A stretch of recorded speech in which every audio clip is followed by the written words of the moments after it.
Marketing 4.0 kali rangkuman buku. Sobat penulis, rangkuman buku kali ini mengulas buku berjudul Marketing 4.0 bergerak dari tradisional ke digital. Buku ini ditulis oleh 3 pakar pemasaran, yakni Philip Kotler, Hermawan Kartajaya, dan Iwan Setiawan. Philip Kotler adalah seorang profesor luar biasa bidang pemasaran internasional di The Kellogg School of Management.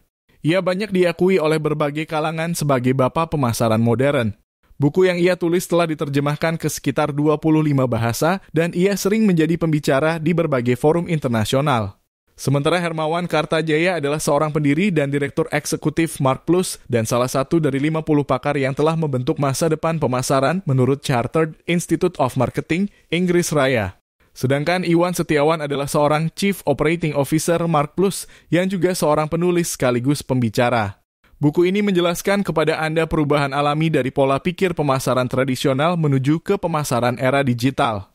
Di dalam buku ini Anda akan disajikan uraian mendalam jalur pembelian tradisional dalam kurung menyadari, tertarik, bertanya, bertindak, hingga akhirnya menuju penganjuran dengan pendekatan yang lebih terperinci dan lengkap.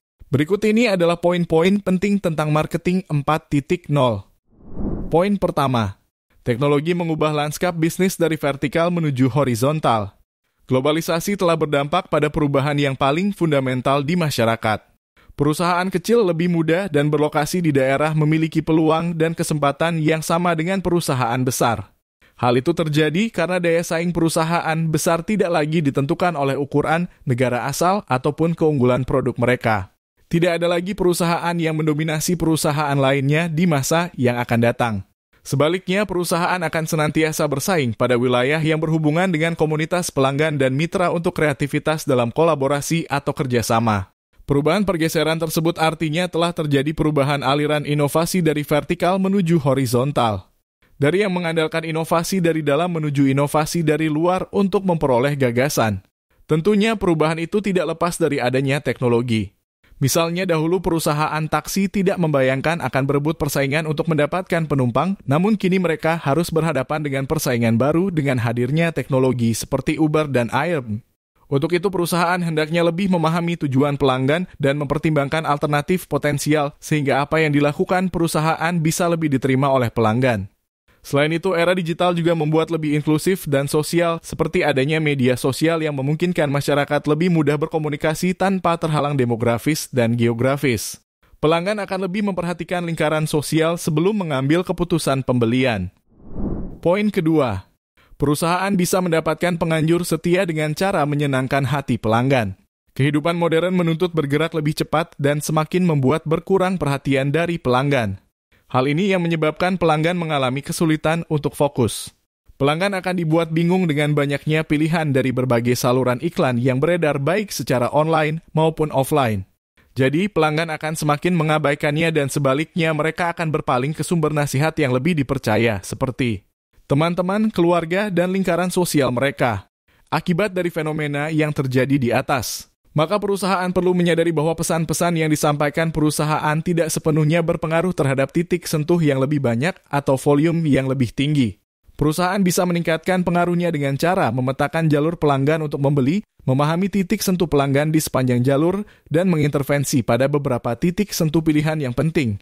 Hal yang perlu diperhatikan lainnya adalah percakapan di antara pelanggan merupakan bentuk media yang paling efektif dalam meningkatkan konektivitas yang berujung pada keputusan pelanggan untuk melakukan pembelian. Di saat pelanggan semakin mempercayai rekan mereka, maka sumber pengaruh akan berubah menjadi penganjur. Pada akhirnya perusahaan akan membuat hati pelanggan menjadi senang dan bisa menjadikannya pelanggan sebagai penganjur setia. Poin ketiga, memahami pola-pola dasar industri besar untuk meraih kemenangan. Di era konvergensi teknologi dan inovasi disruptif, dinding pembatas antara industri semakin kabur. Untuk itu, industri hendaknya memiliki wawasan dalam membangun karakteristik untuk meraih kemenangan. Karakteristik tersebut bisa Anda dapatkan dengan cara memahami pola-pola dasar industri berikut ini. Pertama, pola gagang pintu. Fitur yang menonjol dari pola gagang pintu adalah komitmen tinggi meskipun level keingintahuannya rendah. Misalnya menentukan titik harga terendah, karena pelanggan tidak perlu merasa belajar lebih banyak mengenai pesaingnya. Contoh dari pola gagang pintu ini seperti yang dilakukan oleh Coca-Cola yang memperkenalkan My Coke Reward. di mana pembelinya akan mendapatkan poin dengan melakukan beberapa kegiatan seperti permainan atau bercakap-cakap di media sosial. Poin itu yang nantinya akan menguntungkan pelanggan, sekaligus juga akan menguntungkan perusahaan dalam membangun dan meningkatkan keterlibatan pelanggan. Kedua, pola ikan mas. Fitur dari pola ikan mas ini lebih menekankan pada level keingintahuan yang tinggi. Pelanggan akan memutuskan merek yang akan mereka pilih dengan banyak pertimbangan. Contohnya pada industri perjalanan seperti perjalanan keluarga yang melibatkan kepentingan orang tua dan anak yang tentunya akan membuat proses pembelian relatif lebih panjang. Manfaat dan membandingkan biaya akan menjadi prioritas pelanggan sebelum memutuskan untuk membeli. Ketiga, pola terompet. Pola ini terkait dengan gaya hidup seperti mobil mewah, tas tangan bermerek, dan lain sebagainya. Dalam pola ini, peran penganjur lebih besar daripada pola pembeli. Keempat, pola corong. Pola corong ini artinya pelanggan akan menyusuri lebih dalam sebelum memutuskan untuk membeli. Ekspektasi pengalaman pelanggan yang tinggi harus diperhatikan oleh industri dalam menggunakan pola corong ini. Dari keempat pola di atas, masing-masing memiliki kelemahan dan kelebihan. Dan untuk menggabungkan kekuatan positif dari masing-masing pola tersebut, Anda bisa menggunakan pola dasi kupu-kupu. Pola ini akan membuat orang untuk menyadari keberadaan sebuah merek dan bersedia merekomendasikan karena memiliki reputasi yang sangat baik. Poin keempat, membangun kekuatan atribut merek yang berorientasi pada manusia. Langkah penting yang bisa Anda gunakan untuk pemasaran adalah memahami sisi manusia dari pelanggan. Langkah ini bisa Anda dapatkan dengan mempelajari studi antropologi yang bisa dilakukan melalui proses digital. Ada 6 atribut manusia yang bisa Anda gunakan untuk mempengaruhi pelanggan, yaitu pertama, atribut fisik. Seseorang yang dianggap menarik biasanya mempunyai pengaruh yang kuat atas orang lain.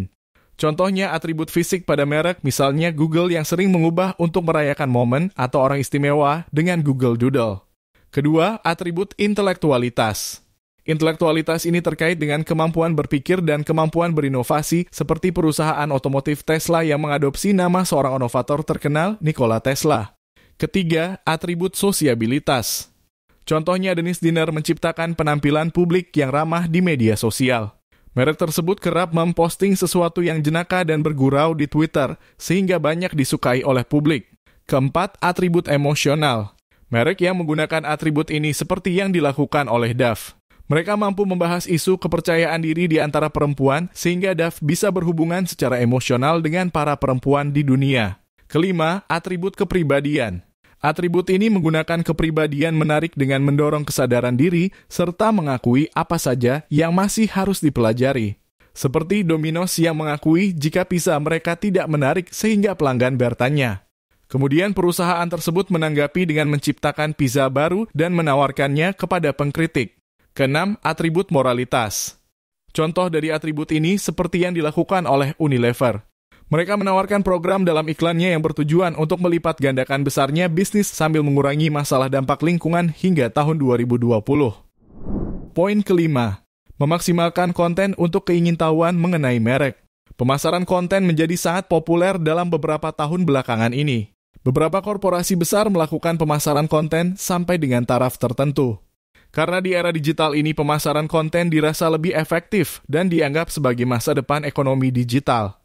Pemasaran konten sangat berguna untuk kelompok khalayak yang jelas demi menciptakan percakapan terkait kontennya. Pemasaran konten ini juga dianggap sebagai jurnalisme merek atau penerbitan merek. Tentu dalam menciptakan hubungan dengan pelanggan, konten yang orisinil akan berdampak baik bagi merek. Hal ini harusnya diikuti juga dengan kemampuan seseorang untuk membuat konten yang berkualitas tinggi. Dan media sosial sangat berperan dalam publikasi konten ini karena konten media sosial yang menarik bisa membuat orang untuk menyebarkan secara sukarela dan bisa juga diakses atas permintaan. Contoh dari strategi pemasaran konten ini seperti yang dilakukan oleh Hipmoon. Perusahaan perjalanan online Hipmoon menyediakan majalah perjalanan Tailwind yang memberikan informasi terkait dengan apa yang diinginkan dan dicari oleh pelanggan. Selain itu, Hipmoon juga menyediakan bantuan perjalanan buatan dengan menggunakan bantuan kecerdasan artifisial yang memungkinkan para pelanggan dengan mudah bisa merencanakan perjalanan mereka. Untuk menggunakan pemasaran konten ini, Anda membutuhkan kegiatan praproduksi yang tepat dan juga kegiatan pasca produksi. Hal ini karena masih banyak pemasar yang hanya fokus pada produksi dan pembuatan konten saja, sehingga dalam perjalanannya kurang maksimal. Demikian Sobat Penulis, rangkuman buku berjudul Marketing 4.0 bergerak dari tradisional ke digital yang ditulis oleh 3 pakar pemasan, yakni Philip Kotler, Hermawan Kartajaya, dan Iwan Setiawan. Semoga bermanfaat dan dapat mencerahkan. Jangan lupa subscribe, like, komen, dan share. Terima kasih.